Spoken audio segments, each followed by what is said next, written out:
ସତକଥା କହିଲୁ ତୁ ବେଡି ପତ୍ର ମାନେ ଏଠି କୁଆଡେ ଆଇଛୁ? ଏଇ ଭାଇ ମୁଁ ଭଲରେ ଭଲରେ କହୁଛି ଏସବୁ କରିବା ବନ୍ଦ କର।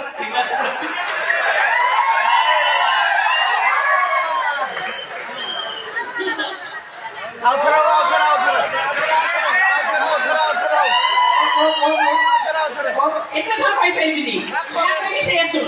ଏତେ ତ ଏମିତି କଲେ ମୁଁ ପ୍ରତିବାଦ କରିବି।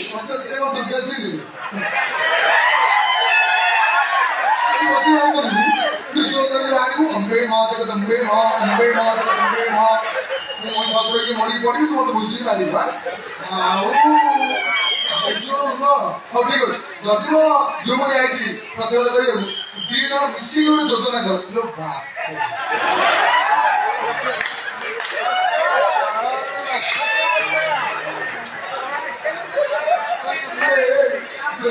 ଯୋଜନା କର ମୁଁ ଭିତରୁ ହସି ହସି ଯାଇ ତମେ ଗୋଟେ ଖାଇବାକୁ ନେଇ ଆସିବ